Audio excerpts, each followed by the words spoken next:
many of us, for whatever reason, the players that wear a uniform for the Dogs or whatever team might be your favorite, those guys for you are a whole lot more than just future NFL stars or minor league talent or hoping to make it up to the big leagues. For so many of us, we just view college football as far larger than all of that. Ohio Dog says UGA is not trying to win the Super Bowl, which is kind of a funny retort there on all of that.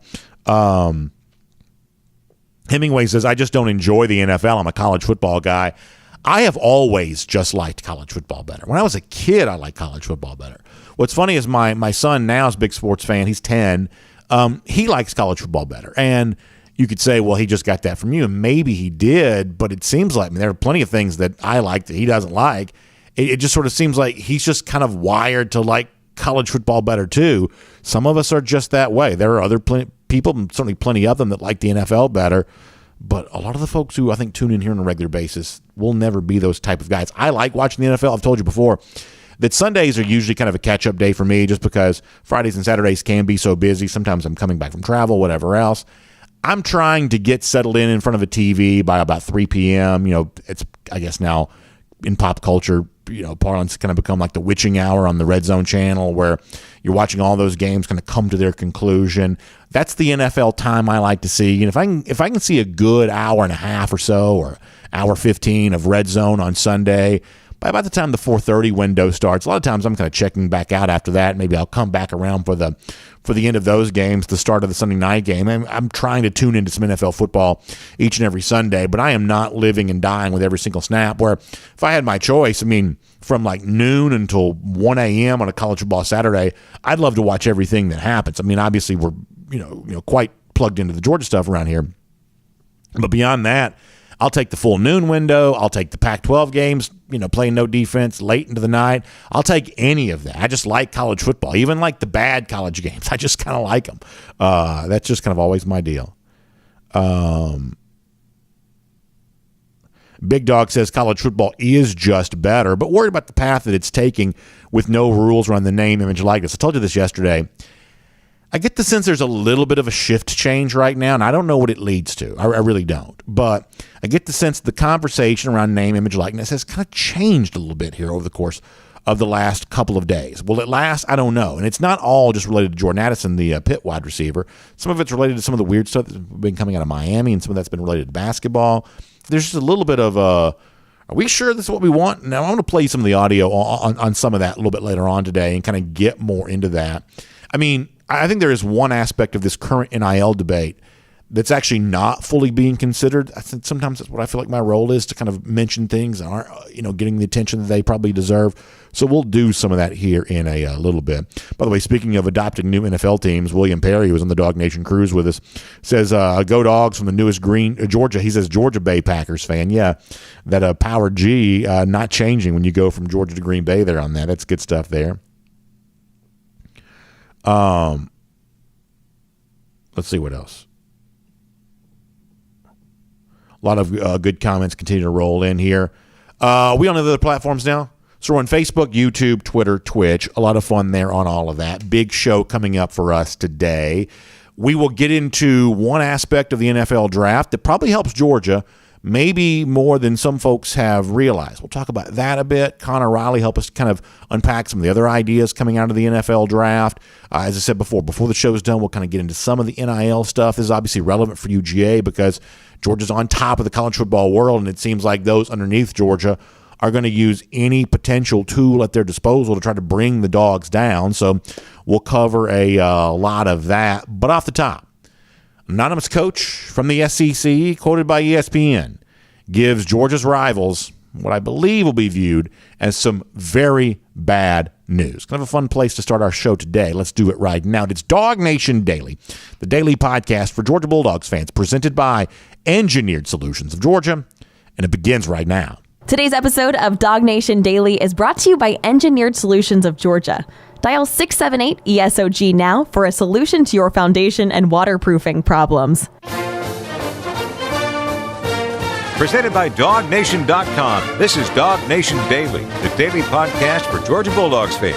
Here's your host, Brandon Adams. So yesterday we started the show by saying that when you have the kind of performance in the NFL draft that Georgia had, punctuating the kind of season that Georgia enjoyed, that we as sports fans sometimes have a little bit of a job to just stop and appreciate it fully, to not try to turn the page too quickly, because by doing so you aren't probably giving the full historic weight to the moment that we've all just experienced. And so yesterday, before we kind of got too deep into what's next, we wanted to kind of stop and say, okay, what is happening right now? What are we still enjoying in the present tense? And I think the NFL draft was so enjoyable for many of us. Well, we've done that now, and I think it is now time to start thinking about, okay, what does that mean for Georgia in terms of what comes next? How does Georgia reload for the upcoming season? And was the year that Georgia enjoyed in 2021, was that just a kind of a special outlier, or was it the start of a level of dominance that's going to continue year after year after year?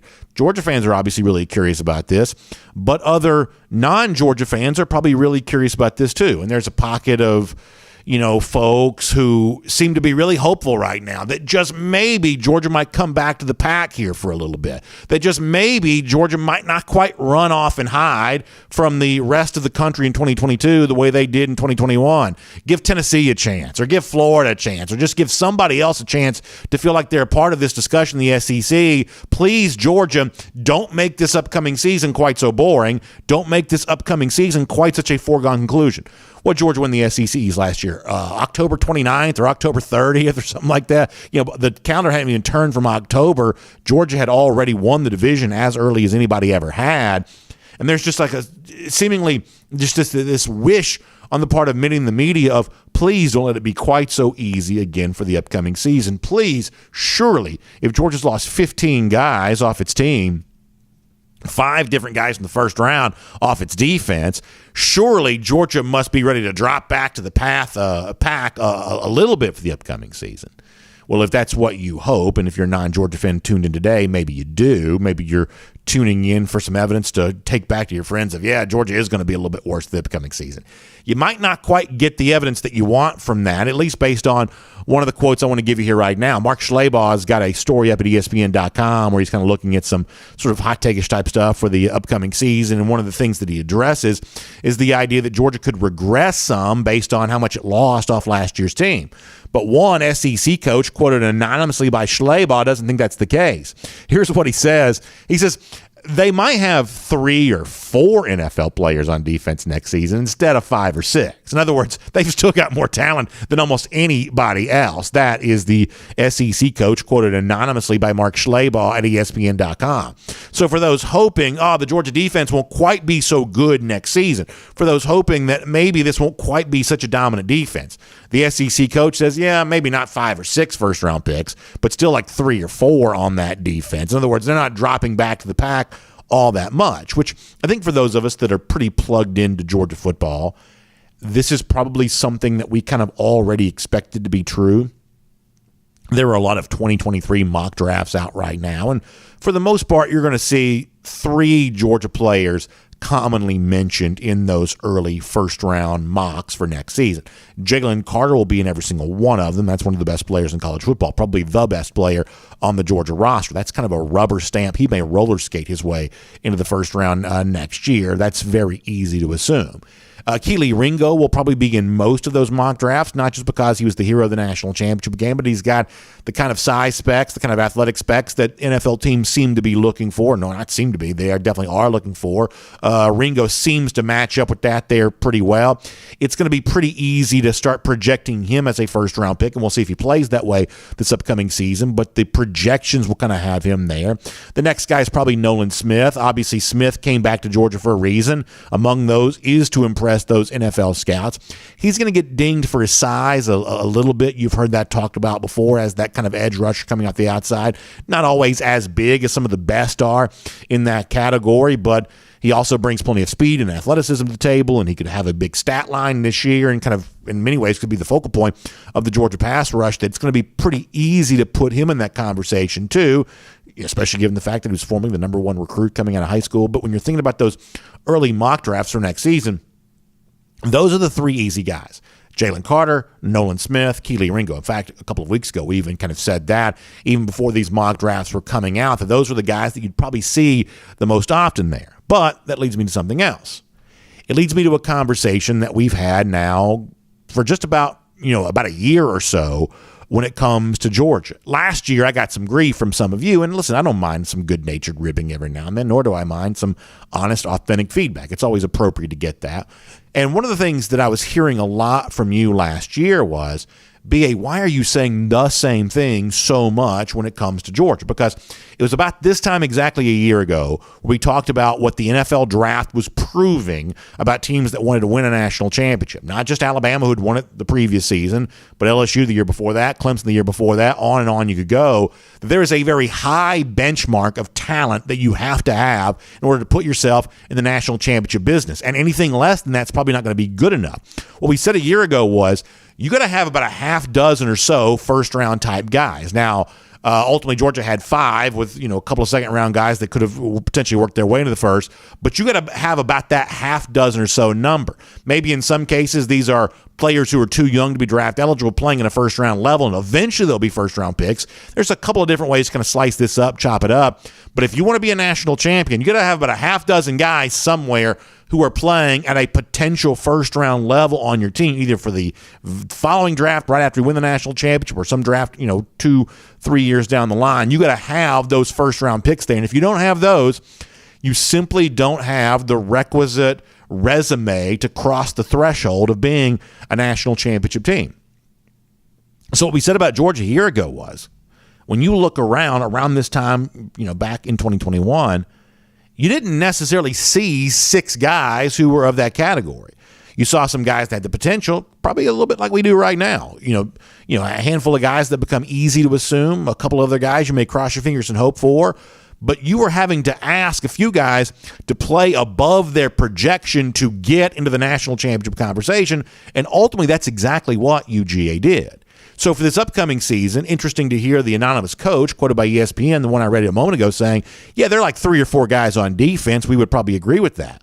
But 3 or 4 guys on defense allows you to, certainly win the SEC East, be back in Atlanta, competing for the SEC championship, a fringe playoff contender possibly. But 3 or 4 pros in your defense isn't going to be enough to be the national championship team this year that Georgia was last year. That's not going to quite get it done. So if Georgia traveled the path last year of developing half dozen or so guys who had the potential of being first-round picks, using that to win the national championship, trust me when I tell you, they are going to have to do the same thing again for this upcoming season in order to be able to get that done. And some of you who are a little frustrated because last year I kind of said that over and over and over again, you are going to hear me say that over and over and over again this year again too, because of how true it proved to be last year. Now, some of that may also be on defense, because I said before, you may have 3 or 4 guys who are draft eligible for 2023 who play that way in 2022, but you also may have a couple of young guys, right? I mean, how many elite, top-level prospects, very young, does Georgia have in its secondary? How many, kind of green, haven't really played that much young guys does Georgia have among its linebacker core? You may have some young, not yet draft-eligible players who end up stepping up and playing very well for you, eventual first-round picks who are just not old enough to be that yet. So Georgia's defense may actually have more than just 3 or 4 future first-round pick type guys. They just may not quite be draft eligible just yet. So the actual talent on the Georgia defense may be a little deeper than the one the SEC coach gives it credit for. But when it comes to guys who are going to be draft eligible for the next NFL draft, the one that takes place in the spring of 2023, if you've only got 3 or 4 of those guys currently on your defense, what does that mean? It means the real room for growth, the opportunity for a value add for Georgia for this upcoming season, that may be on the offensive side of the ball. And it gets, at least to me, maybe you feel differently, but it gets a little bit fun to me to think about, so the version of Georgia that might compete for a national championship in 2022 might actually look a little bit different than the one that did so in 2021. Still dominant on defense, but maybe a little bit more complementary football, even though last year's team was pretty complementary in terms of offense and defense functioning well together. Maybe this upcoming team, even more parity in that regard, even more of a balance between what this team does defensively, what this team does offensively. So when you start thinking about, well, who's Georgia's 6? Who's that half dozen? Who's that group of future high-value NFL prospects that are the signal that Georgia's on its way to competing and possibly winning another national championship if they really are going to emerge? I think it becomes very easy to start there with the offensive line. A guy like Broderick Jones in a discussion like that. A guy like Warren McClendon, the other tackle in a conversation like that. I think Cedric Von Prawn could be in a conversation like that. I think it becomes very easy to start with the offensive line. But I don't think offensively that's where that ends. I think offensively that can also include a collection of some of the playmakers. Now, eventually, we'll assume that Brock Bowers is going to be a first-round pick. He won't be draft eligible after next season. But eventually, you start to think, well, he's maybe one of those guys there as well. Certainly would have the appearances of doing that right now. It'd be kind of a shock if he didn't. So that's one of your future first-round picks. He's just not quite draft eligible as of yet. But what else do you have offensively? Well, you can make a case for like an A.D. Mitchell maybe growing into that role. Other guys kind of growing into that role. The running back spot, maybe some a bit there too. But let's pause for a minute and think about what happened this spring. And this is where I'm going to do something that I said a few weeks ago I'm not going to do.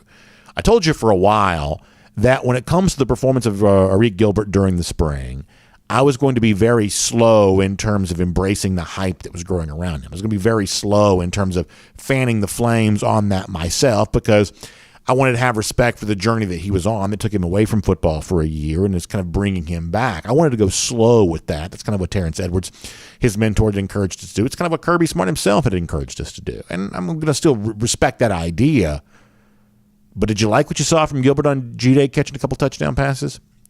Did you like the whispers and the rumors that you heard from Gilbert throughout the spring? One of those guys who was really being discussed and touted as a guy that was finding a home in this offense. Were you reminded of what made him such a valued prospect coming out of high school? Does the possibility exist here that for Georgia, who's looking for its next crop of elite offensive weapons or just elite future draft picks, does the possibility exist here that Gilbert's now kind of back on track to maybe be one of those guys, much the same way we thought he would have been when he chose LSU over Georgia as a 5-star prospect coming out of Marietta High School? I think on the list of guys who could have those breakout seasons, I think you have to include Gilbert. And if you want a reminder for why that might be true, let's go back and hear Kirby Smart after G-Day on that very topic, or just the topic of Gilbert in general. This is what Kirby said back then. Gilbert's a really tough physical player that's done a good job. I'm more proud of the practices he had leading up to the day than today. I mean, today was a little bit icing on the cake. He got some good breaks. He had a ball that I think Stetson was throwing away that he ended up making a play on. But he's not where he needs to be either. There were 2 missed assignments where he didn't block a guy that in the run game could kill us. We had tackles for loss, and we ended up not blocking the guy. And he didn't really have those kind of plays during the spring. But his conditioning level has got to continue to improve. He lost a lot of weight, but just what he's been through and overcome is such a great story, but he's not where he needs to be. He'll be the first to tell you he's got to continue to grow, to get in shape, to change his body, and get an opportunity to help us with the 2 other guys we got coming back. It makes it a luxury of those guys being able to make us a special football team. So here's my point, and it's probably a little bit different takeaway than Kirby Smart would prefer that I have on that clip. If Gilbert's already doing what he's doing when the conditioning is, in Smart's mind, still an issue, how much better will he be when he is in pristine physical shape, which I'm guessing he will be come the fall? Now, the point here in all of this is not to say Eric Gilbert's going to have an awesome season and Eric Gilbert's going to be a first-round pick next year. That's not what I'm saying. What I'm saying is for Georgia to get back in the national championship conversation for next season, much the same way it put itself in that conversation for 2021, you are going to have breakout stars emerge. And of the guys who could be that, Gilbert is pretty clearly a candidate for that. So the wrap up, the bottom line on all this is this is where the fun starts. We can look at Georgia for the upcoming season and say, Jalen Carter, barring injury, almost certainly will have a great season. Keely Ringo, barring injury, almost certainly will be some version of a sure thing there in the cornerback spot. We'll see how high the ceiling is, but there's a baseline level of performance you almost certainly know you're going to get. Nolan Smith, probably some version of that too. Maybe the ceiling's even higher than we realize, but we know the baseline for him is probably pretty good. That's a guy coming back, very big deal. You can kind of put him in the category of guys that you feel really strong about. Offensive linemen, maybe you feel pretty good about some of those guys for the upcoming season. But who are the breakout guys? Who are the stars that emerge? If Georgia's going to be as good as it can be, who are the guys that propel past their current expectation to get Georgia there? And it becomes really fun to imagine that. And I don't know if there's any more fun name to imagine that category than possibly Eric Gilbert. Will he get there? We'll have to find out over the course of the summer and into the fall, but tuning in to figure that kind of stuff out is what makes us college football fans in the first place. My name is Brandon Adams, and this is DawgNation Daily, the daily podcast for Georgia Bulldogs fans. We're presented today by Engineered Solutions of Georgia, and we are glad to have you with us. No matter how you get to us today, live on video, starting at 9:45 for our first and 15, DawgNation.com and the DawgNation app. 10 a.m. after that, Facebook, YouTube, Twitter, Twitch. We're on the radio at noon. Great to be back there, by the way. Athens Sports Radio 960 The Ref, and as a podcast, wherever you find them, including the world-famous DawgNation.com, Apple, Spotify, everything else. Just really happy to have you as a part of the program. And a big thanks to our friends at Engineered Solutions of Georgia, making it all possible. You know, we love ESOG because what they do is provide a great service to those of us who are homeowners. When you're a homeowner, you understand how much, certainly financial investment you have in your home, but how much emotional investment you have in that there as well. It's just really important to take care of it the best you possibly can. That means noticing signs of problems. You know, last night we had some storms, had some rain. When some of you see that, you see evidence of what might be a problem there around your home. You see water creeping into your garage, your crawl space, your basement, maybe somewhere else there as well. And you know that's the kind of thing that needs to be seen about. Well, that's what Engineered Solutions of Georgia lives to serve you on. They are a solutions-based company when it comes to your waterproofing stuff. They want to keep that water where it's supposed to be on the outside of your house, not getting inside. And the same thing's true for those foundation issues there as well. You see it right there on the side of the truck, for those of you watching the video, cracked walls.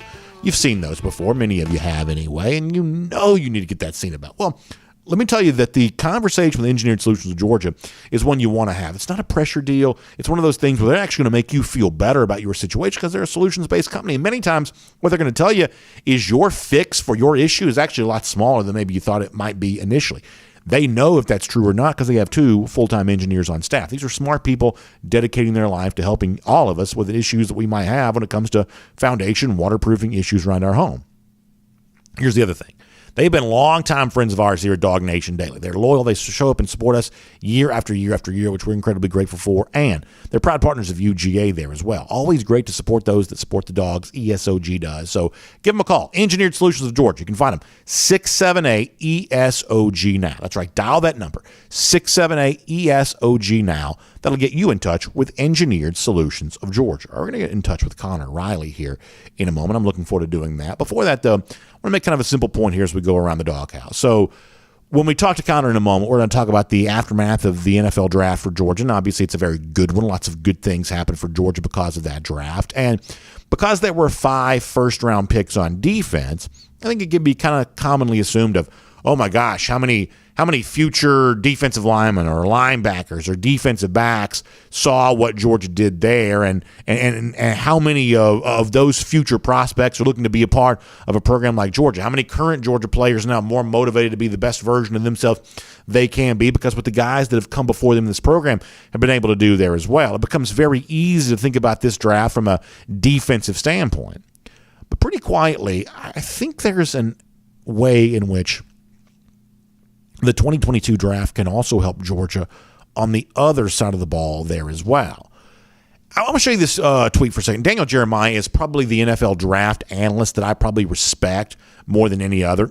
I don't really know why. I just like his takes. I feel like that I feel like the stuff that he does is just better than what McShay or Kuiper do for ESPN. I've always just kind of liked Daniel Jeremiah.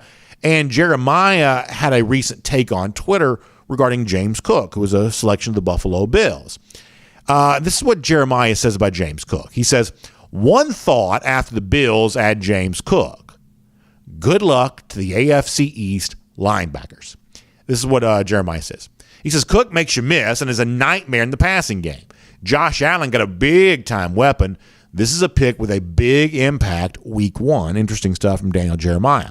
Some of the other stuff that I'm reading out of Buffalo also suggests that I think they kind of value Cook in the passing game right now, maybe more so than they value him in the running game. He actually may function a little bit like a wide receiver there in that Buffalo offense. Now, I'm not as plugged into the NFL as some of you are, but I do watch this league on a pretty regular basis. I will tell you that I kind of view Buffalo as kind of one of the cool teams in the NFL right now. Very fun offense. Josh Allen, obviously, kind of a high-power quarterback. This is kind of a up-tempo, pretty explosive offense. Now that offense features James Cook. To me, I think James Cook for Buffalo has a chance to be a little bit, I'm not talking about like stats necessarily, I'm talking about like sort of cultural impact. I think Cook in Buffalo has a chance to be a little bit like what McCole Hardman has proven to be for the Kansas City Chiefs. Hardman, especially when they were making their Super Bowl run a couple of years ago, is just kind of a cool guy. He's doing the costume thing, the movie stuff, showing up to the stadiums before the games, and clearly he's a speedster, and I think he's going to have an even bigger role for Kansas City this year because of some of the personnel moves they've made. But this is a guy that's just, he's just, he's a very explosive player playing in kind of a fun, cool offense. It becomes easy to kind of get excited about him in that Kansas City offense in the future, and for current recruits, they can look at Cook and say, "Hey, I'd like to be like that. I'd like to emulate that with my college career, my pro career." There's a little bit of a cool cachet that Hardman has given Georgia because of the stuff that he's done with the Kansas City Chiefs. Kind of beyond that, I think Cook could become a little bit of a version for that with Buffalo too. Now, Buffalo, we kind of know it as bad weather and things like that, but it's actually, if you're watching the games on a Sunday in, Sunday out basis, it's kind of one of the cool, fun offenses around the NFL, and now it features James Cook. And as Cook puts up the kind of numbers that Daniel Jeremiah predicts that he might be able to put up, and others around Buffalo seem to have pretty high hopes for him there too, I think it becomes the kind of thing where maybe more people kind of look at what Georgia's produced offensively and then say, all of a sudden now there's a spec for what I can be. There's a comp for what I hope my career kind of looks like, the way that Brock Bowers has provided that for tight ends. James Cook might provide that for kind of explosive running backs in the passing game. You heard Kirby talk about that a little bit the other day too. And also, what a guy like McCole Hardman's done for the Kansas City Chiefs there as well. So in a lot of ways, what Georgia did with the 2022 draft was a very dominant defensive performance. 5 guys in the first round. That's a record-setting performance off one defense. And some of the offensive stuff may have gone below the radar there a little bit. But there are a lot of people who believe that that Buffalo may have big plans, a very creative way of using James Cook. If that's the case, then I think in a roundabout way, that kind of benefits the future of the Georgia offense there as well, as maybe more top recruits kind of sign up to kind of travel the path that Cook traveled as a part of the program there at UGA there as well. That is Around the Doghouse for us here today. Before we are done, we're going to get into some of the NIL chatter that's out there. We previewed some of this for you yesterday. It's actually gotten a little bit more intense even since we last spoke. So we're going to talk about what I kind of view as a little bit of a shift change out there right now, where some people seemingly speaking up more and more about, are we sure we like how all this is trending right now? Is this getting even crazier than it's gotten before? And we'll talk about what that means. I'll give you one very prominent example of how that's happened. We'll do that before we're done. But for now, there is more to address in terms of what goes down with the NFL draft and kind of how it benefits Georgia and what comes next. Let's do all of that as a part of a Kroger Fresh Take with Connor Riley right now here on DawgNation Daily, presented by Engineered Solutions of Georgia.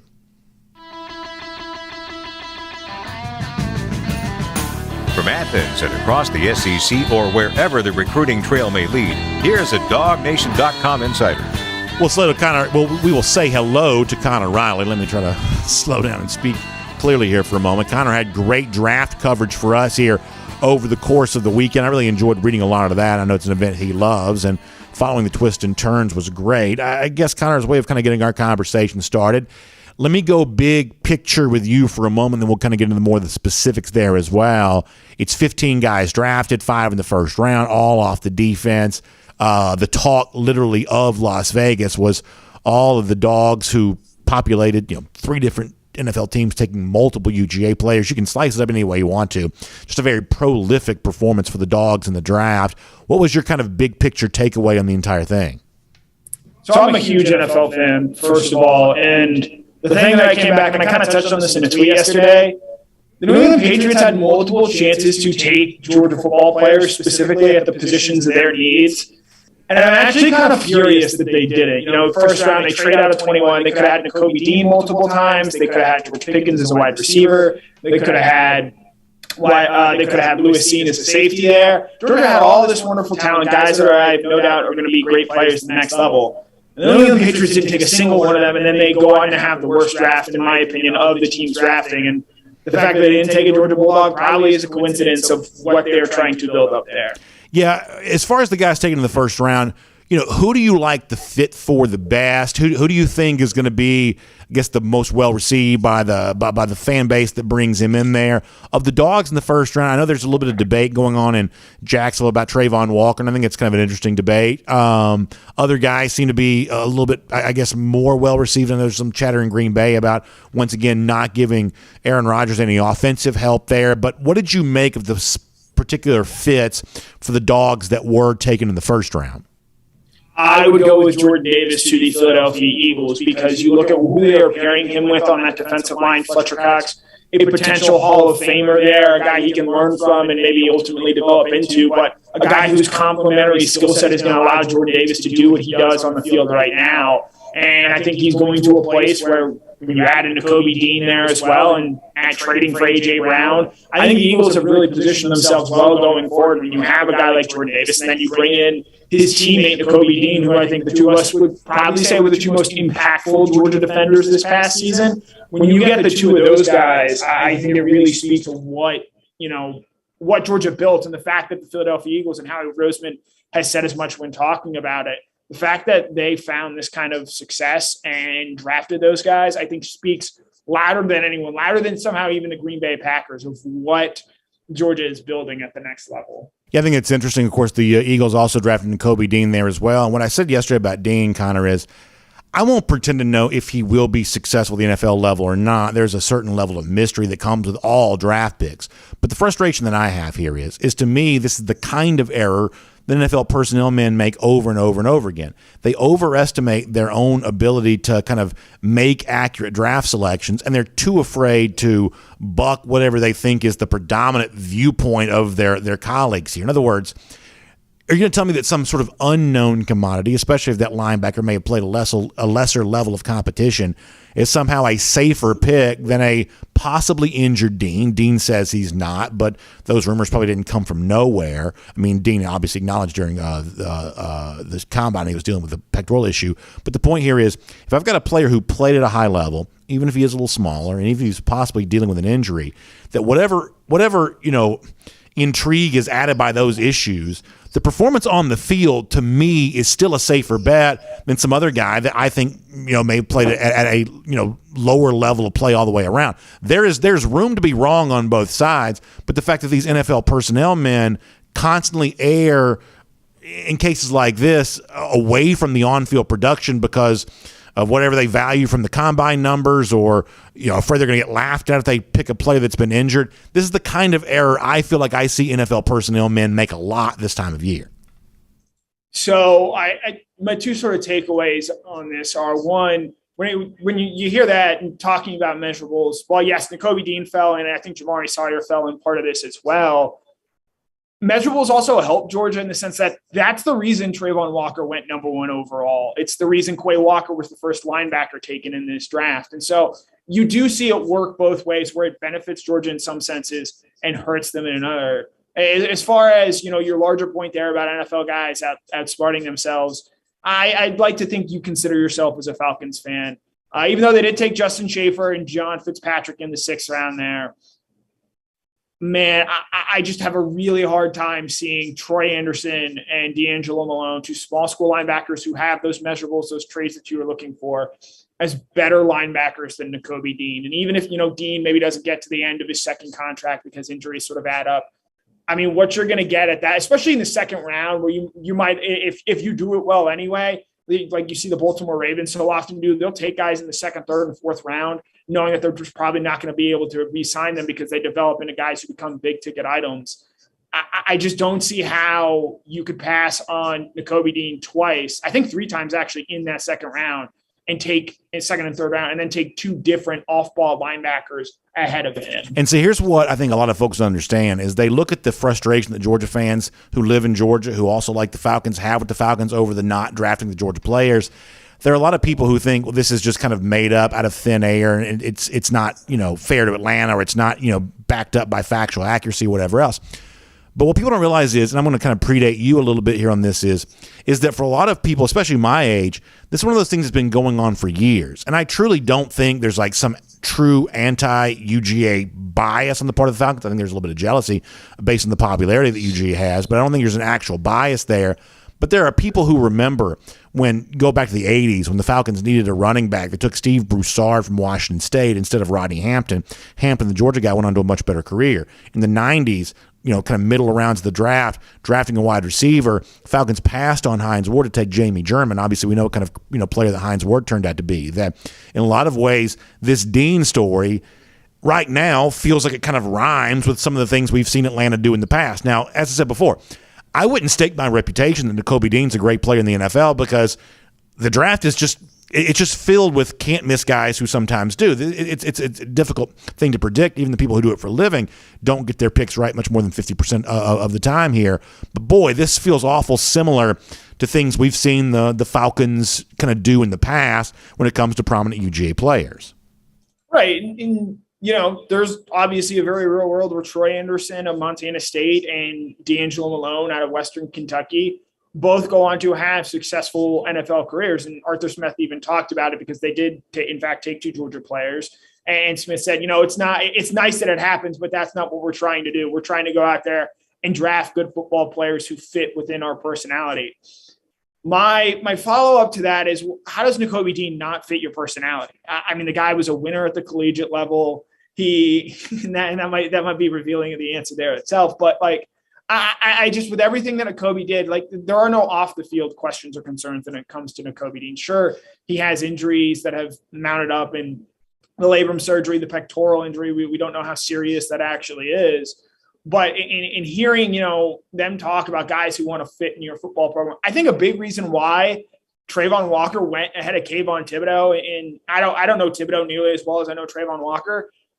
Trayvon Walker is what a football coach would, in terms of not even physical abilities or strength, but in terms of the mentality you need to have as a football player. He is a coach's dream in terms of what he has there. And I think that played into the fact that Walker ends up going in as the number one overall pick over a guy in Thibodeau who had better college production. But Trayvon Walker eats, sleeps, and thinks about football all hours of the day. And I think NFL minds found that attractive. So when it comes back to Nakobe, number one overall was a good pick over Thibodeau or maybe even Hutchinson. Do you like that pick for the Jags? I would have taken Aiden Hutchinson first overall. And the reason why, and I think some of this is getting misconstrued a little bit when we talk about Trayvon Walker, because unfortunately I went very deep down the rabbit hole of, why is he being talked about this way? One, it's not Trayvon Walker's fault that there wasn't a consensus number one overall pick. Two, he was just never asked to be a pure edge rusher in the way that both Thibodeau and Hutchinson were at the college level. And so there are some, I think, legitimate questions about whether or not he can do that on a consistent level, especially at the NFL level. But at the same point in time, let's also not sit here and say that, he's all toolsy. Trayvon Walker was an incredible football player for Georgia. The difference between Hutchinson and Walker is Georgia asked Trayvon Walker to do a bunch of different things. Move inside on third down so you can get more pass rushers on the outside. Drop back in coverage occasionally. Michigan was not asking Aiden Hutchinson to do that. And Trayvon Walker did all of that and did all of it very well as well. So I think Trayvon Walker has actually perhaps a higher floor than people are willing to give him credit for. But at the end of the day, when you're drafting number one overall, I personally would have preferred more of a sure thing in Aiden Hutchinson, knowing that I think I know what he's going to be, even if Trayvon Walker admittedly does have the higher football ceiling because he's been able to figure out how to do so many different things on the football field already. You agree with the premise that I established a moment ago that McCole Hardman doing cool things with the Chiefs kind of makes Georgia cooler in the process? James Cook's getting a lot of buzz right now in Buffalo. I think of Buffalo as kind of a cool team right now. How much does that help Georgia? We think of this as kind of a defensive dominated draft for UGA, but Cook and Buffalo, I'll add, George Pickens in Pittsburgh. They seem to be pretty excited about him. He seems to be kind of enjoying himself in the early stages there of his Steelers career there too. How much of an extra cool factor does a Pickens, a Cook, guys who went really pretty high in this draft, how much does that help Georgia in its pursuit of continued, advancing of its playmakers? Yeah, Mike Griffith disagrees with this and wrote it, but I think the fit for James Cook in Buffalo is perfect in terms of what he's going to be able to do and how they're going to be able to use him. And I think George Pickens goes to a pretty good spot in Pittsburgh, especially when you look not just in the past 2 to 3 years, but over the past 10, 15 years since Mike Tomlin has been the head coach there. They've been able to get a lot of production out of guys taken in the second, third, and fourth rounds. Antonio Brown, Deontay Johnson, Chase Claypool. I have no doubt that if George Pickens is able to keep the main thing, so to speak, he's going to be an incredibly productive player for the Pittsburgh Steelers. And so when you have those kind of guys, and I think to your point as well on Mecole Hardman and the stride I think we're going to see him make this year, there's real optimism that, hey, Georgia's got some cool skill players, guys who have skill sets that translate to an NFL offense. And that in turn, I think helps you further recruiting, because at the end of the day, if NIL happens to be number one, and I don't think it's the number one thing where kids look at right now, if there's a podium, championship success and NFL draft success, in my opinion, are still number 1 and 2. And you're seeing Georgia dominate that within this past year. I want to talk to you about what's next for Georgia, maybe even looking into the 2023 draft. Now, that might impact the 2022 season to close out our conversation. But a lot of you know this is our Kroger Fresh Take with our friends at Kroger right now. And a lot of you also know there as well that we're giving out our awards, our winners for our Championship Mom celebration, courtesy of Kroger. This is one of my favorite times of the year because I love telling these stories. I want to tell the story today of Alexis Hawkyard, who is our winner for today. Her husband, Dan, nominates her. Here's what he writes in. I want to read this to you. He says, I love the show. Want to nominate my wife, Alexis, for Championship Moms. He says, we welcomed our firstborn son just a few days before the Clemson game to start the championship season. He says, we joked that he was born so the Braves and Dogs get over the hump. How about that for their young son, the idea that all he knows is championships since coming into the world here, which is certainly a great thing. He also says that his wife, Alexis, though, has a blood disorder that makes her prone to clotting.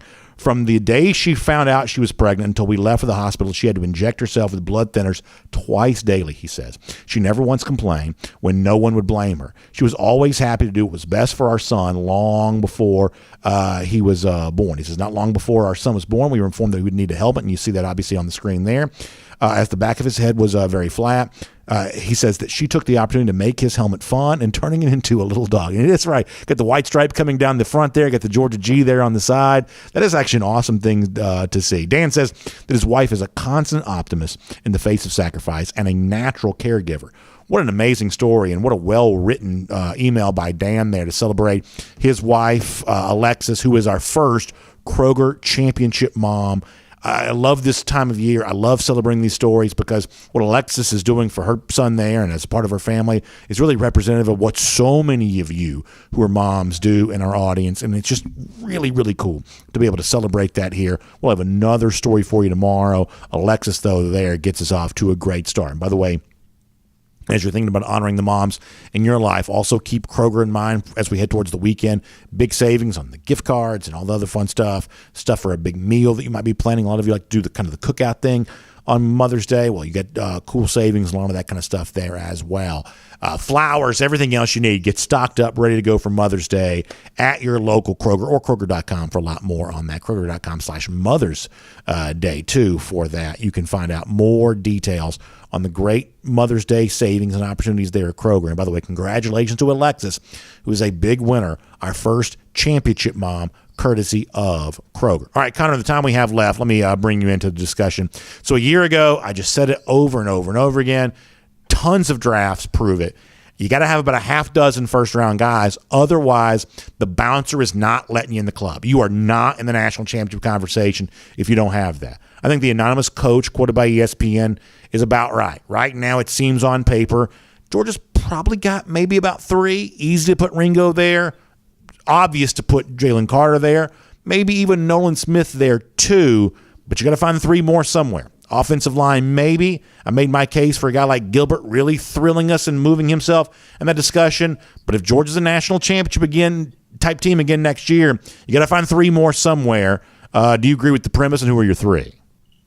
So I do agree with your premise there in terms of you need guys that have NFL level skill sets. And look, I wrote a story, and I think about the draft more than just about anybody.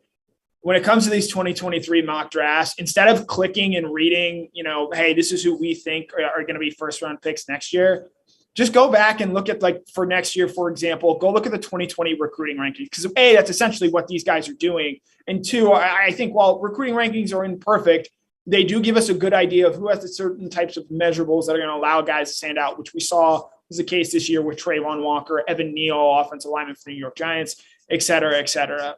I think Broderick Jones is a guy who is on track to be a first-round type talent, especially with what he is able to do this year, I think, as a starter, if you're asking me to name those other three, because I agree.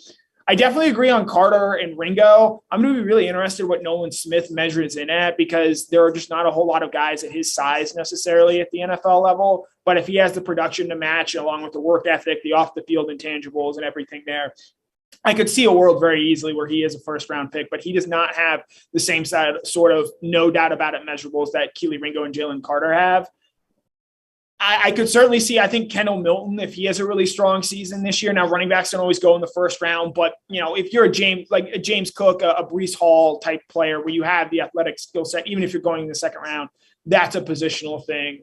I think Cedric Von Pran could certainly be a guy there. I do want to caution against this, and because when I saw Pro Football Focus, those bozos yesterday, what they did, they released their way too early top 10, and don't give any, you know, credence to that, because last year they told you Spencer Rattler was going to be a number one overall pick. He's in the transfer portal. You have Emory Jones was supposedly going to be a top 10 pick. He's in the transfer portal.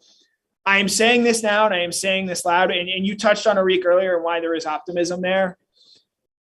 Keep Eric's name out your flimsy mock drafts. Keep Eric's name out your flimsy mock drafts. The guy has played 8 career games in his college career. Yes, he has the athletic ability. And yes, what we saw from him this spring was encouraging. But let's get to the Oregon game first before we start counting him. And let's see him compete in a really talented tight end room. I think a big reason why John Fitzpatrick got drafted, which I think surprised maybe some people out there, look, he was an invaluable piece in that tight end room, even playing on a broken foot, 2 broken feet, I should say, and only having 5 receptions last year. And with a healthy Brock Bowers, a healthy Darnell Washington, Brett Seiter's a really good player who I have no doubt could go compete and contribute at about half a dozen SEC schools. Oscar Delp is talented. Eric Gilbert's going to have to earn his way onto the field next season, and I want to see him do that before anointing him as a first-round pick and a guy that can absolutely slam dunk, no doubt about it, help this Georgia offense.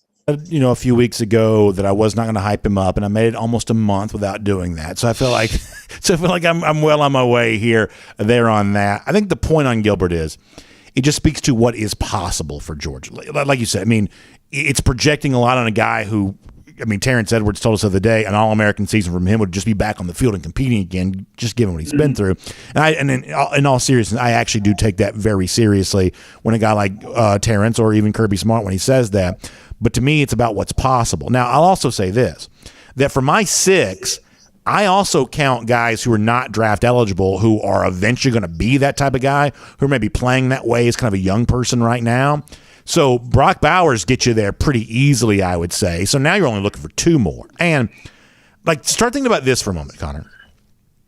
Between all of those, Dalen Everett, Julian Humphrey, Malachi Starks, all of those like incoming freshmen in the secondary spot, I don't know which one it's going to be, but are you going to tell me that one of those guys doesn't really pop this year? I mean, like one of those, couple of those young guys defensively don't show you the look of an eventual first-round pick. They're just too young to be that way right now. That it doesn't necessarily also have to be draft-eligible guys for the upcoming year. Derek Stingley was a big part of LSU in the national championship in 2019. He was a true freshman. I'm not saying that Georgia has a Stingley right now. I'm saying that Georgia's got a big population of potential breakout guys where you really only need 1 or 2 of them to pop, and all of a sudden the image of Georgia is greatly raised by that. So it's important to note that Georgia doesn't need a ton of like miraculous breakout seasons to really kind of be back in a similar conversation what it was a year ago.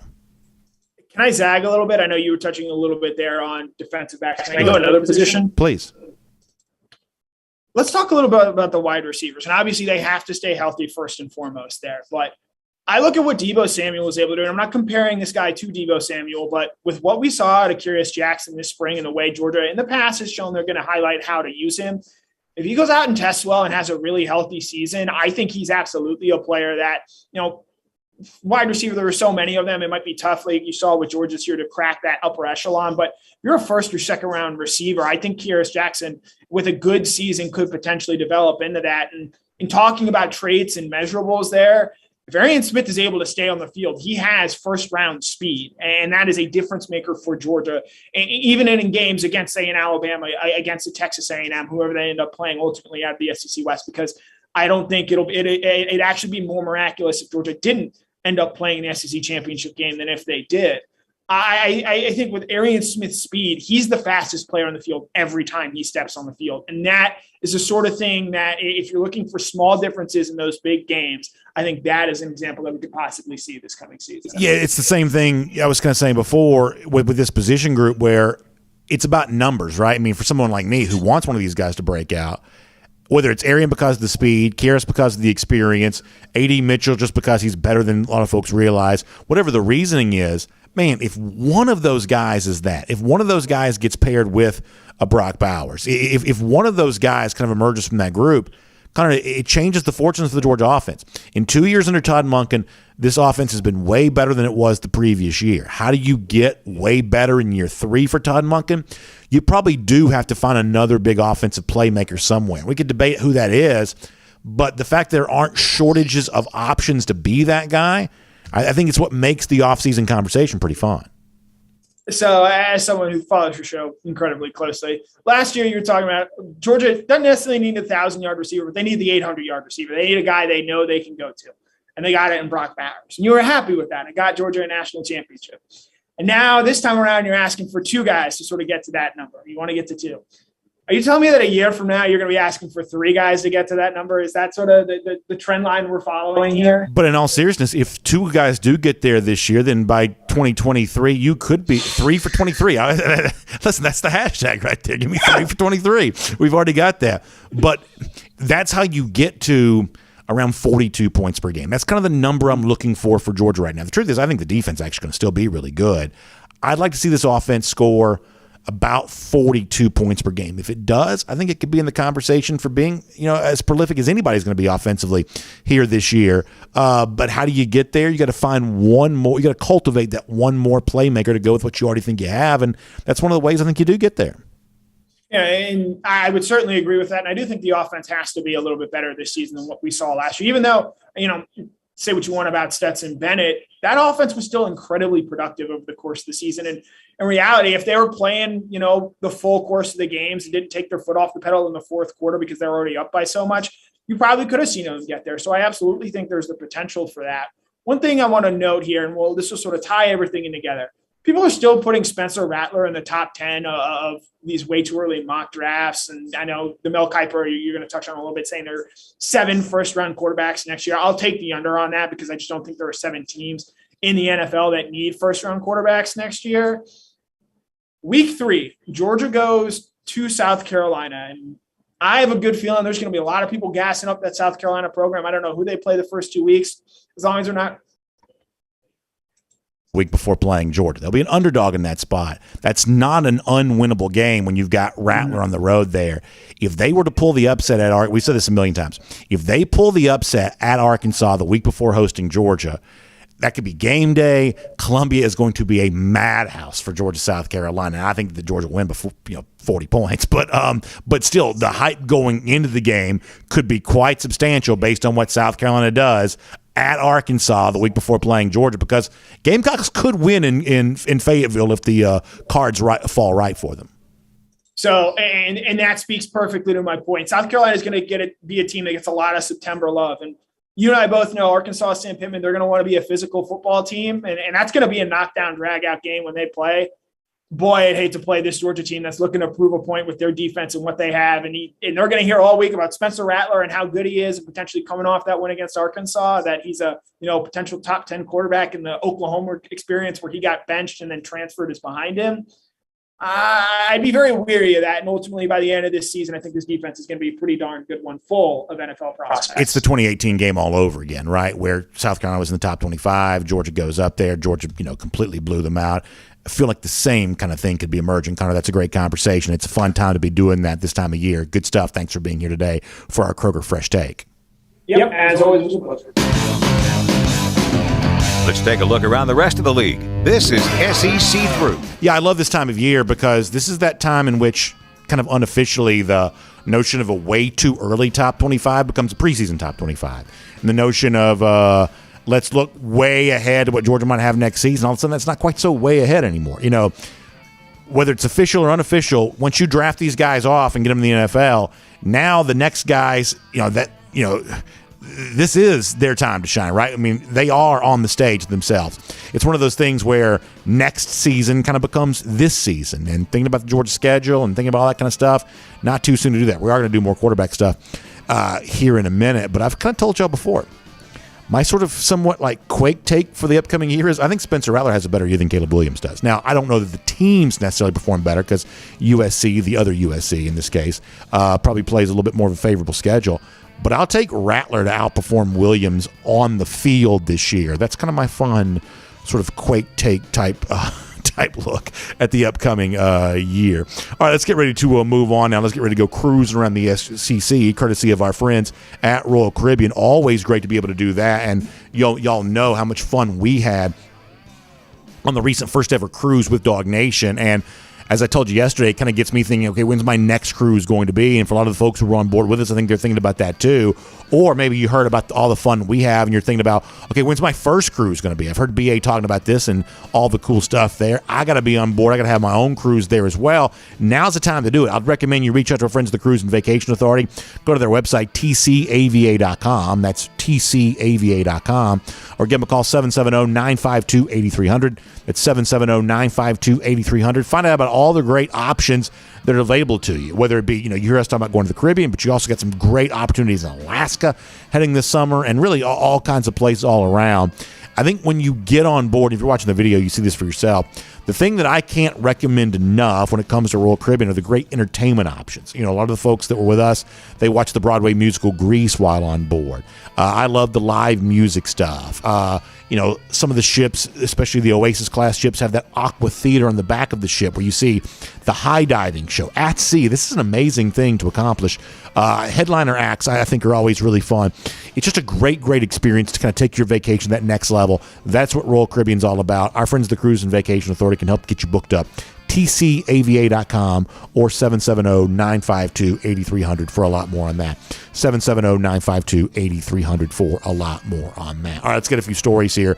And I want to get some of the NIL stuff before the show is done today. And we're going to pick up the pace here just a little bit. So, former LSU defensive back, recent transfer to Alabama, Elias Ricks, was arrested over the weekend. So I guess he was pulled over.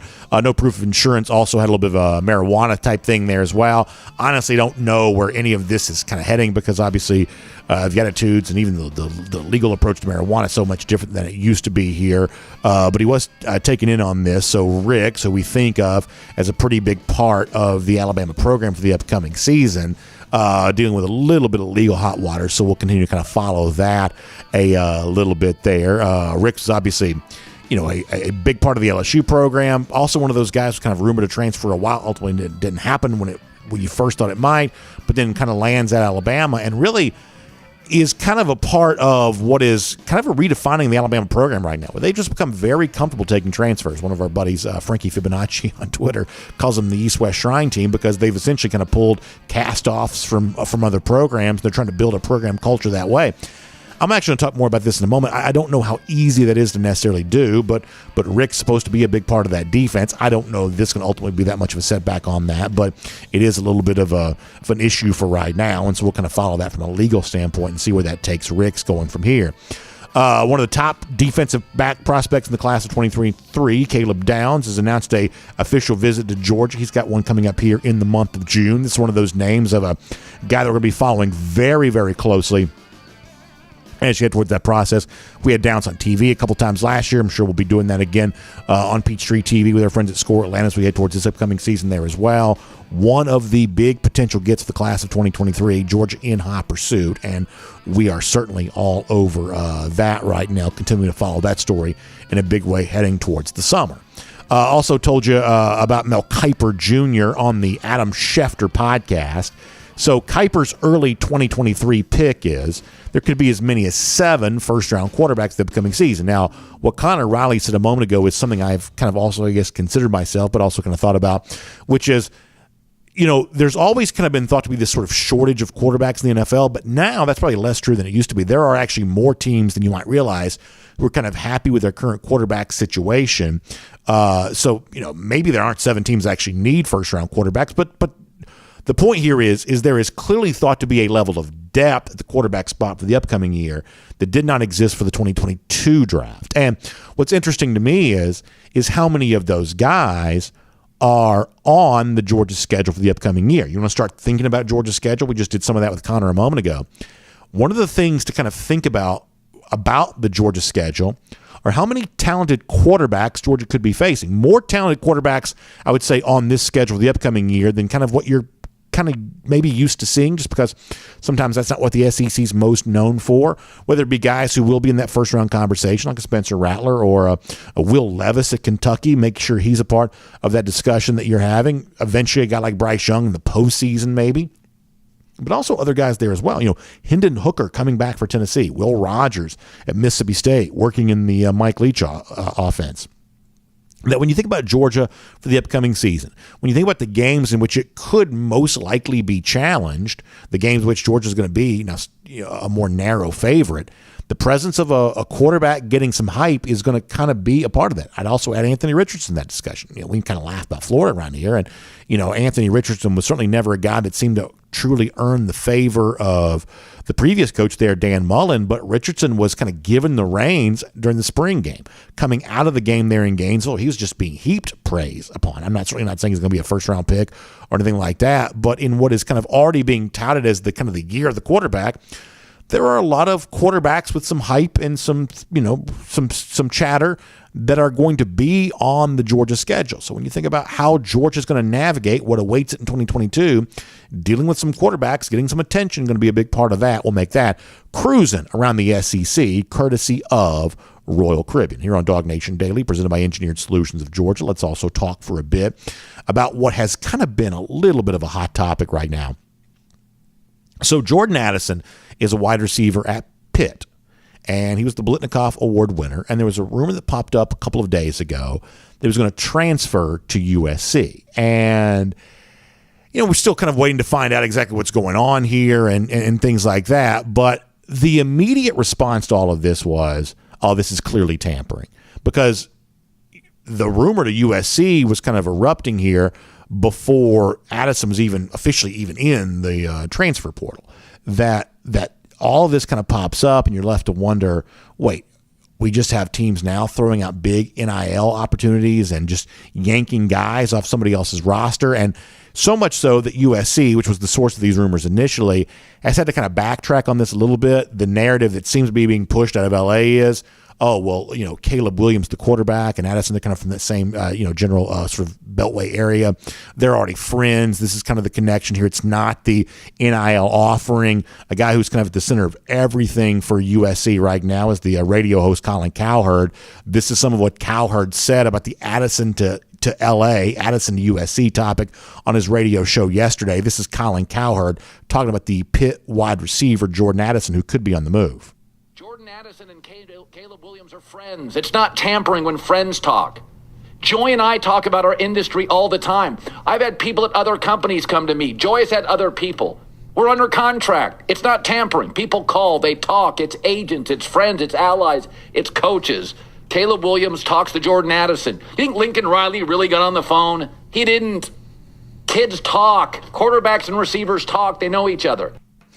What Colin Cowherd is saying there's total nonsense. First of all, like, just because you're friends with someone, that does not negate a legal document. Now, you can debate whether or not the letter of intent, counts as a binding legal document, but a employment contract is not negated because you happen to be with friends with somebody else. As someone who has a contract, I can certainly say that Colin Cowherd knows better than what he says there as well. But as I said before, it's also a little bit of an example of what is almost a little bit of a PR spin on this by USC after their rumors of NIL. And by the way, Addison's not the only wide receiver they're rumored to have kind of reached out to here.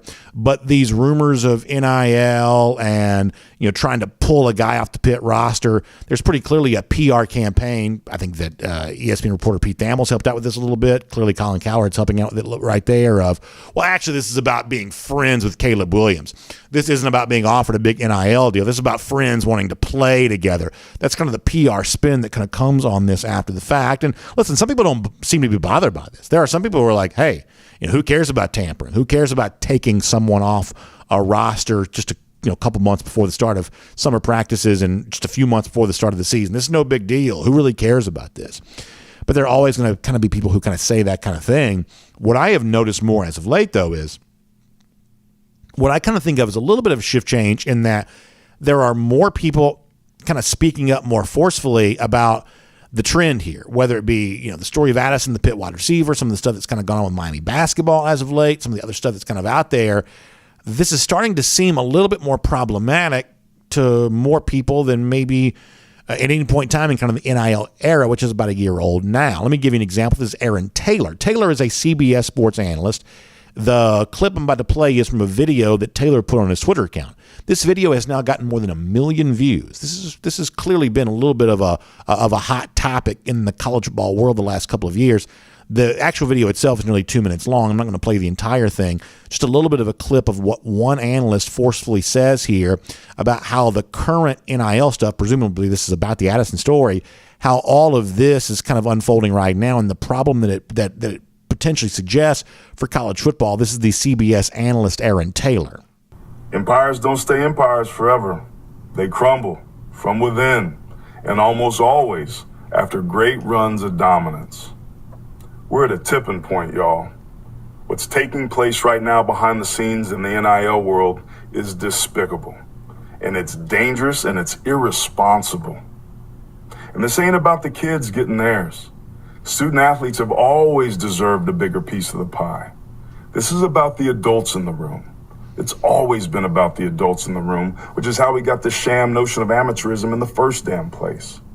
This is about the institutions and the donor bases and the development departments and the extremely successful men and women that make up that population.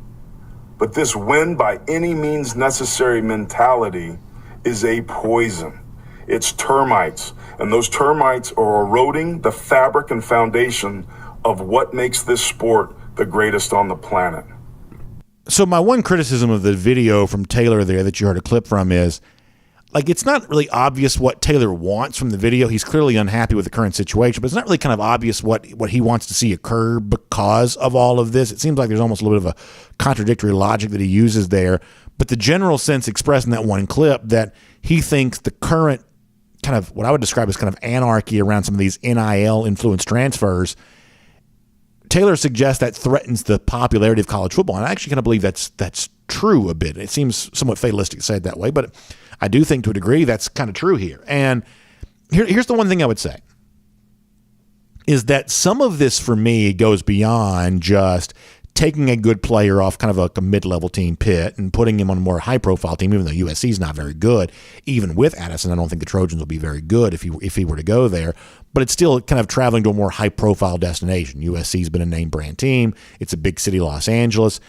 There's a little more to this than just good player leaving kind of mid-level program to go to what commonly is viewed as a higher-level program. And for a couple of seconds, I'm going to sound smarter than I actually am. You're familiar with game theory? You know what that is? There's an aspect of game theory called the prisoner's dilemma where, if two people get arrested for the same crime, that it sort of benefits both to turn on the other guy and basically betray that guy and say he did it because the overall risk just sort of works out to be better for you to kind of turn on somebody else. And we see this show up in organizations and institutions all the time where if you assume that somebody else may be about to betray you or somebody else may not be fully bought into the team concept, then you're kind of incentivized not to kind of buy in either.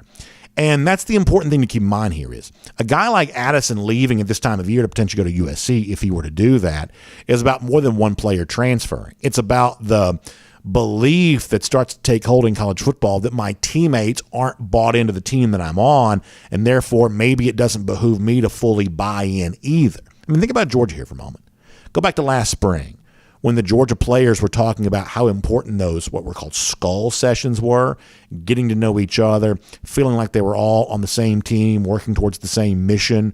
John Fitzpatrick was on our show last week. He reminded us once again that he felt like those skull sessions, those meetings that the players had with each other, connecting with each other as teammates, that was as crucial towards winning a national championship as anything Georgia did along the way to doing that. It was really kind of a reboot after a pandemic year in which, as we've said before, players weren't meeting with each other. Players were opting out. Players weren't really quite so sure who their teammates were, and there was really kind of a lack of cohesion with all teams in 2020, and most teams in 2021, Georgia included, maybe they did it just a little bit better, but almost everybody was trying to find a way to, how do we regain the team concept here in 2021? Well, if these are the kinds of transfer stories we're going to be hearing in 2022 and beyond, good luck ever regaining a team concept again. Good luck ever allowing players to feel like the other players they're playing with are bought into the team, and good luck ever having a team that sort of feels like a team ever again. And I know that may seem kind of Pollyanna-ish,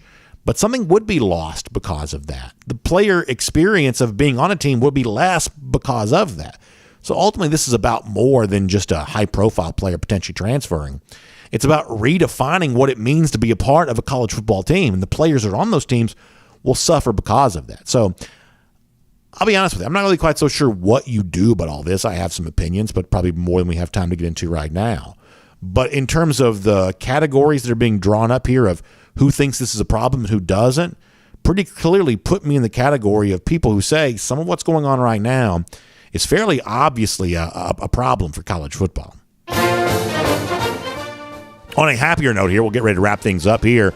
We'll give out some golden shoe winners, a couple of very funny ones here today. I'll show you the first, and obviously always fun to make fun of those lousy, stinking Gators. We'll do that. Our buddy Georgia on Tap shares us this photo from No Context College Football of a Florida player holding up the L, the kind of the loser sign. Georgia on Tap says this is what showing your teammates on what's coming on October 29th in Jacksonville looks like.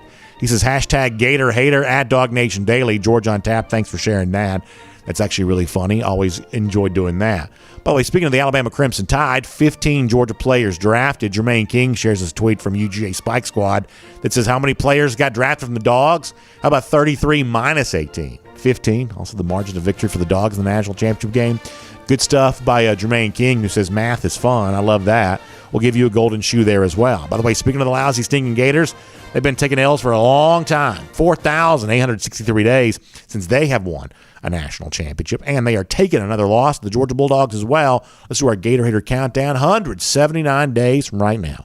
Y'all have a great day. We'll see you tomorrow. DawgNation Daily, presented by Engineered Solutions of Georgia. All right, so good stuff there for you on all of that and on video now. Time now for the R.S. Andrews cool down. R.S. Andrews, the one you turn to for your air conditioning, heating, plumbing, and electric needs. They show up on time. They do the work that's promised, the price that's promised. You can trust R.S. Andrews to do all of that for you. We're running a little late today, so we'll try to dive in the comments here pretty quick and try to make good use of your time, but hope you enjoyed the show. Happy to have you here. We'll get a few DawgNation.com comments to begin with here. Diedrich Frazier checks in to say that Arian Smith is going to give all of the other Georgia receivers single coverage. Teams will be terrified of his speed. I do think it's kind of supposed to work out that way. I do think this is the one thing that in the smart era, Georgia just really hasn't had a lot of. And, was hoping to have more of that from Smith by now, but he's obviously dealt with injury. But he and the other Smith, Chandler Smith, they had, and maybe it's more so Arian this year just because he's a little bit more experienced, but they've got that blazing speed. It is the kind of thing that you potentially have the chance to really use. I think you're right about that. Diedrich Frazier also mentioning Vic Beasley, and that's another example of, I mentioned before, it's like it's Broussard over Hampton back in the 80s. It's German over Hines Ward in the 90s. And the other name that kind of comes up there where a lot of Falcons fans are really frustrated is it's Vic Beasley and over Todd Gurley, different position, but similar situation where you had a chance to take Gurley. Gurley goes on to be, for a while there, probably the top offensive weapon in the NFL. Falcons had a chance to have him, took Beasley instead. Beasley has the one good sack year. Other than that, it was a total bust in Atlanta. Now, that's also an example of a little bit of an undersized edge rusher type guy. You know, that's a little bit of kind of, what a guy like Nolan Smith's going to have to fight against, those Vic Beasley comps for the upcoming year. Lambert Snell says the transfer portal was created to help Bama because they knew what Kirby was going to do at UGA. I think that's interesting. Here's what I think in regards to Georgia. Like right now, Georgia's a little bit of an anti-portal type team. Now, they're going to probably add somebody out of the portal here eventually. You're starting to see some names. We're getting some chatters maybe being that guy.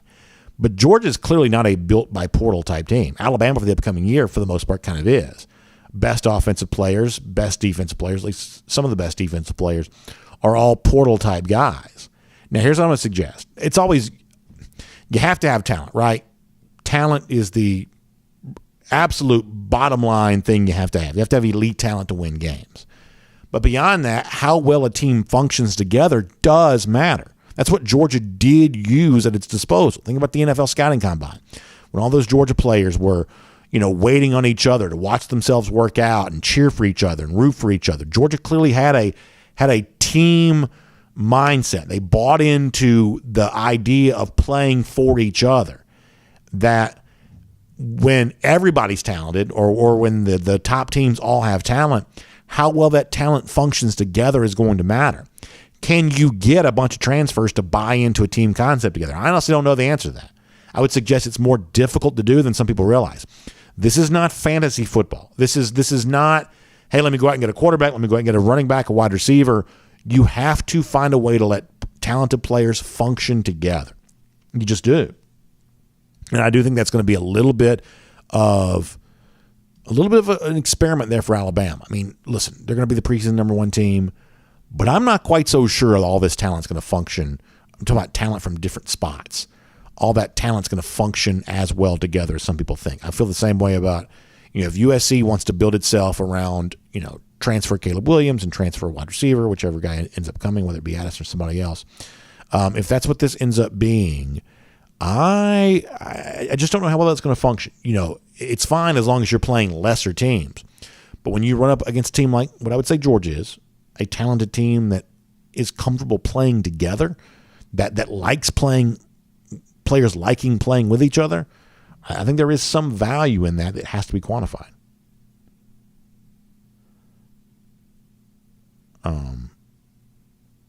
Let's see what else.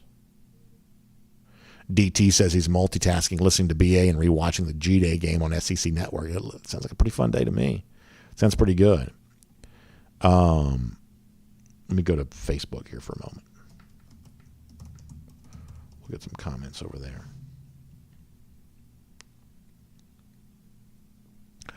On Facebook today, pulling these up. Here we go. Gary Holt says, "Did we see Stetson Bennett at his best last year? Do you think he will get better this year?"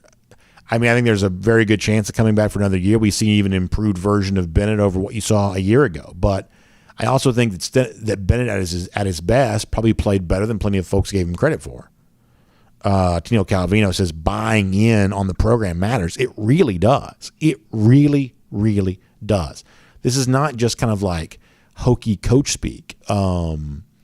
That teams that choose to play together, they just get more out of themselves. They just do. Brian DeLoach also says the 1980 team was a prime example of chemistry. That's probably true as well. Steve Highland says, who's the next coach Kirby retires? I think Saban could be on that list. I do. Steve Rogers also says that team chemistry plays a big role in winning. I agree.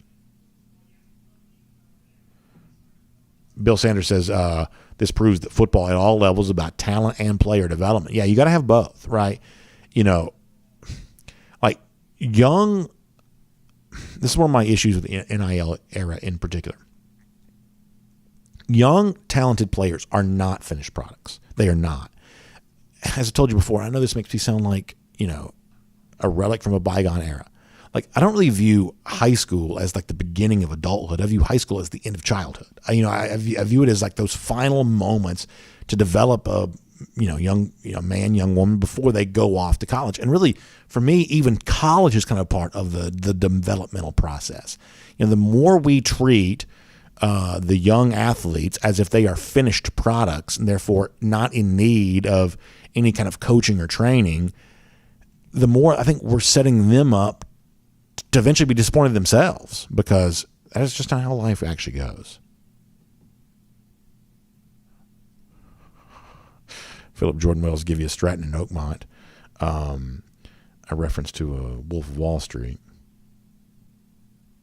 Steve Hyland, the first to break out the SB4 NYC, Stetson Bennett to New York. That's kind of fun to think about. Let's see what else.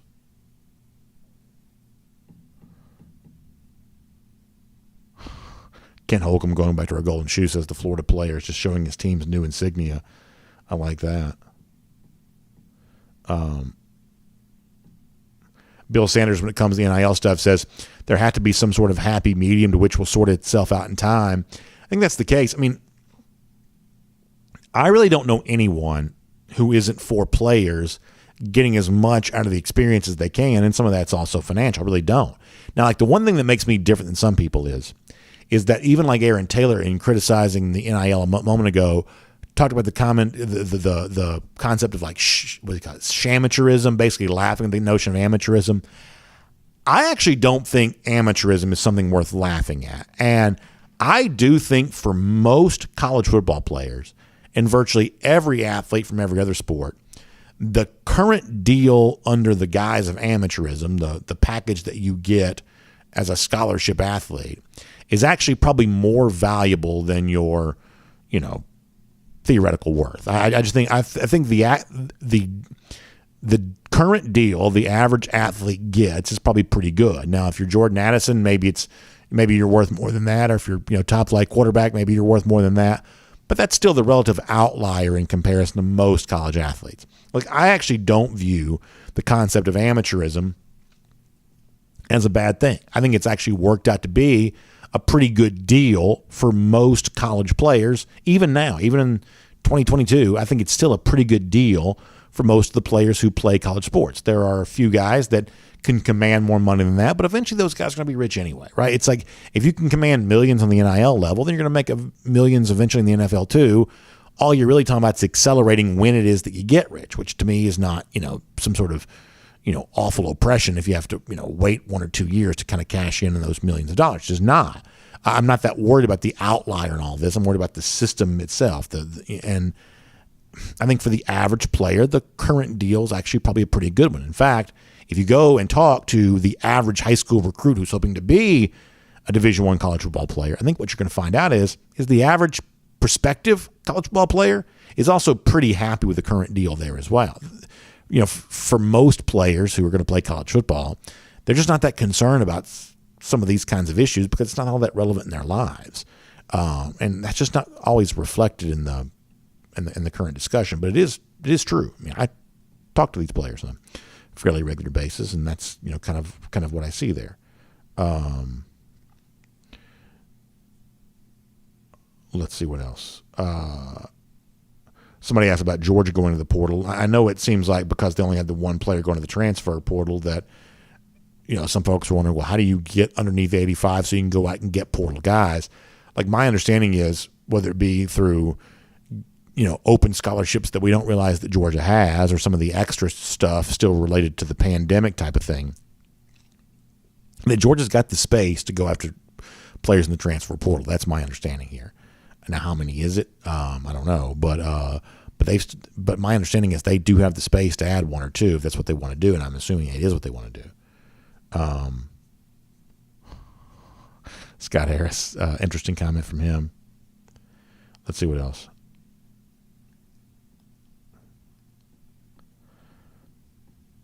So I guess some of y'all are still kind of battling some of the troll element over here.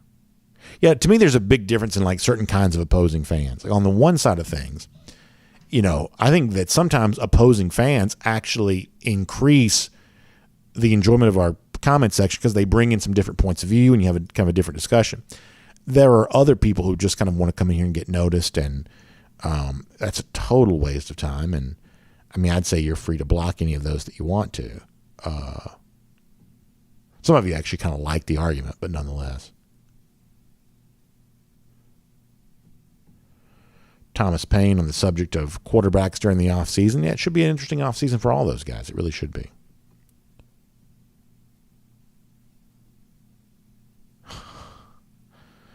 Let's see what else.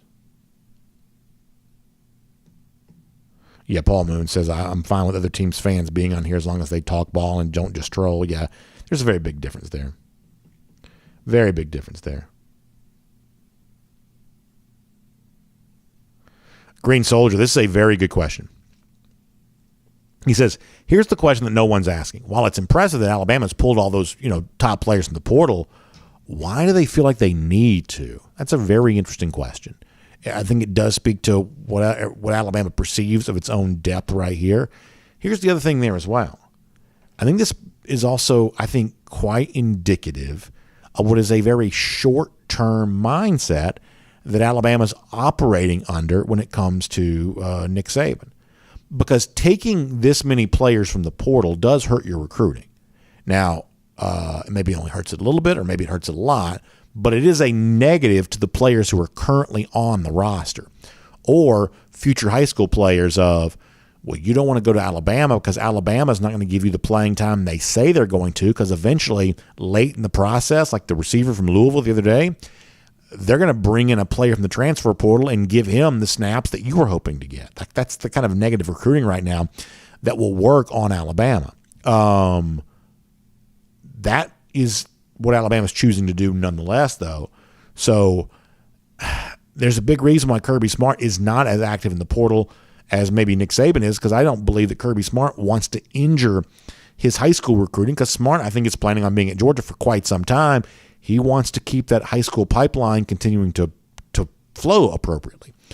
Whereas I think Nick Saban knows that however more chances he's going to get, they are quickly running out, and so he's maximizing through shortcuts or whatever else, anything he can to get as much talent on his team right now, because one way or another, he knows that he's just about done.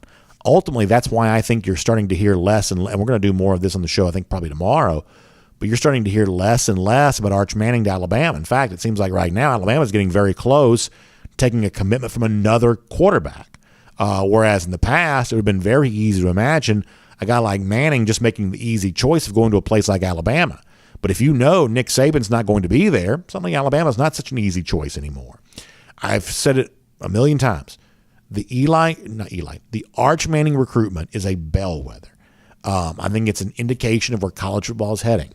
And the fact that if Manning doesn't go to Alabama, and there's some suggestion right now that he might not be, if he doesn't go to Alabama, it's another reminder that right now Alabama is operating on a very short-term time frame. Now, listen, maybe it all works, and maybe they win the national championship this year. Maybe Nick Saban rides off into the sunset as a big winner once again. Maybe that's the case. But it is fairly obvious that Nick Saban's not planning for the long haul in Alabama right now, and that's why they're taking so many transfers.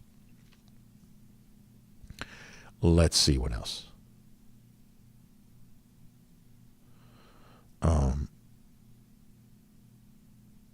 And Scott Harris kind of says the same thing, that shifting from, as he says, a recruiting base to a portal base. Yeah, that's not the kind of thing a long-term coach would be thinking about. It's not. It's not. And believe you me, high schoolers notice that. Plus, let me also say this. You've heard me say this before. I know I sound like a blowhard when I say stuff like this.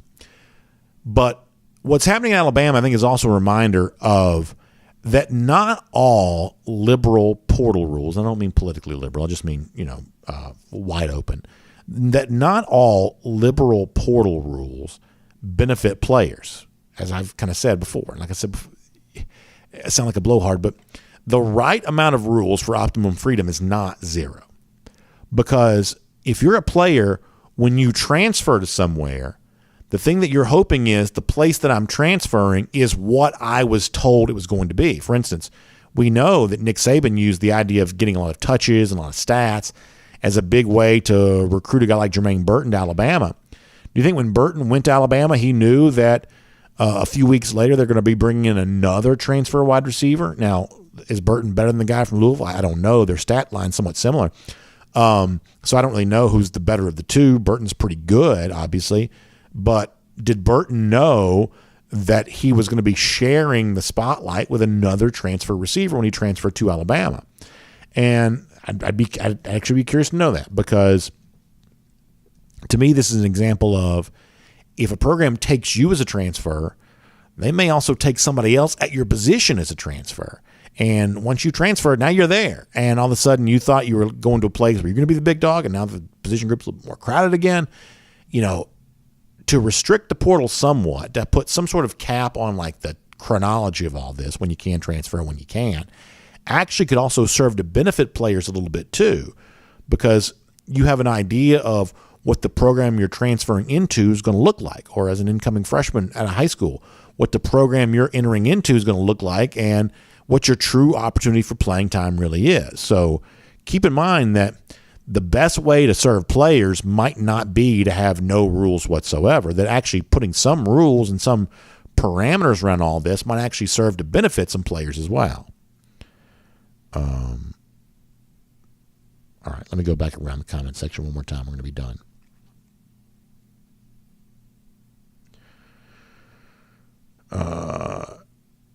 Let's see what else.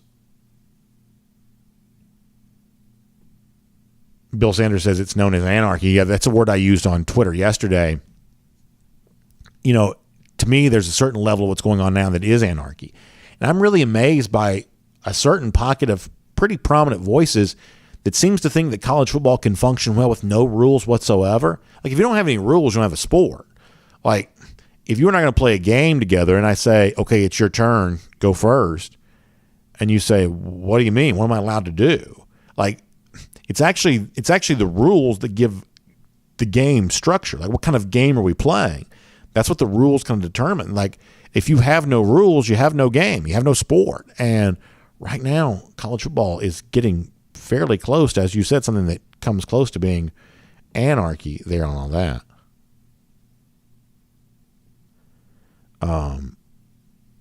Joel Moody says Kirby just isn't into tampering.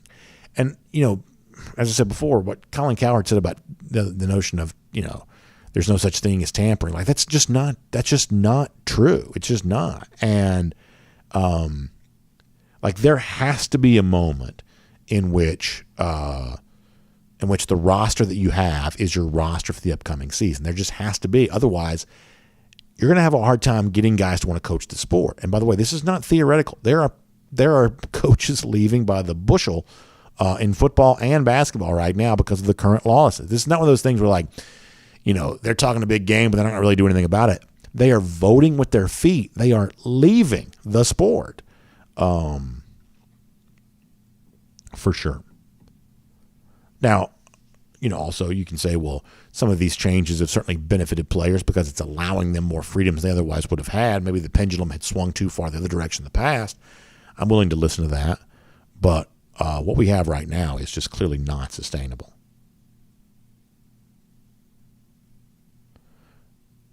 Cat Story says on DawgNation.com that Georgia's developed something special.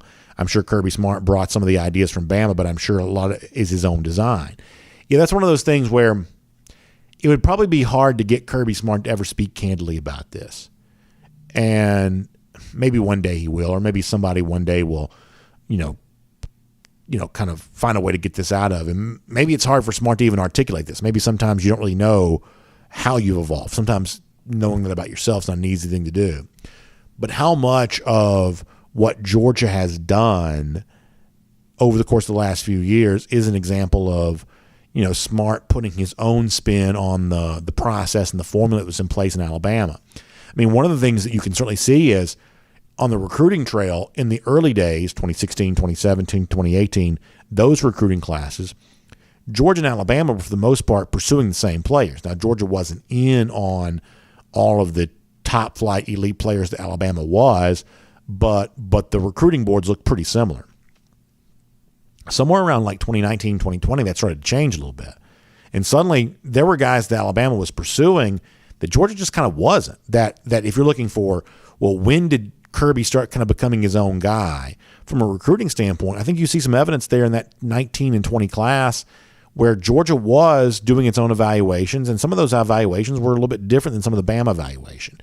And so I think you do start to see some example of Kirby Smart being his own guy. Plus, as I've told you before, part of this is not Kirby changing to be different from Nick Saban.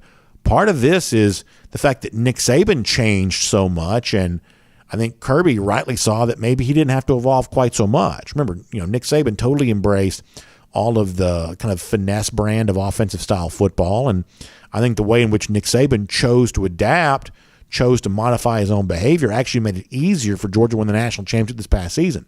So some of what has allowed Kirby to draw a contrast to Saban are the ways in which Saban has changed and Kirby hasn't, if that makes sense. So there you go. Charles Womack on the subject of guys in the portal that Georgia needs. You're hearing a little bit of chatter about what the pass rusher out of Florida A&M, the wide receiver out of UCF. These are not famous names to me, but those are some of the names you're hearing some chatter about right now. And I'm sure as that gets more prominent, we'll probably talk more about that. But that's kind of what I've heard thus far. I think eventually you may hear a little bit about a safety maybe, but I haven't heard that as of yet. But a little bit of talk, like I said before, maybe a UCF wide receiver, maybe a Florida A&M pass rusher. But I haven't heard anything get too serious as of yet. But if it does, we'll talk about it here. Thanks for being here. Make sure you check out the Atlanta Journal-Constitution, AJC.com. How about this? Braves. Off to a little bit of a slow start. Last night, Citi Field, New York. The more things change, the more they stay the same. Braves get another win over the New York Mets last night. That's fun to see. Mets had been riding high in the National League East, but not for last night. Braves go up there and get a win, so that series continues in the Big Apple. AJC all over that. Aftermath of the Atlanta Falcons draft and what they did right, what they maybe didn't do quite so well, and plenty more things there as well for you to read online, ajc.com, for our friends at the Atlanta Journal-Constitution. Also, R.S. Andrews, they're our friends too. You can find them online, rsandrews.com, for your air conditioning, heating, plumbing, electric needs. They show up on time. They do the work that's promised, the price is promised. That is what R.S. Andrews can do for you. Make sure you check them out today. We will see you tomorrow. DawgNation Daily, presented by Engineered Solutions of Georgia. We'll look forward to talking to you then.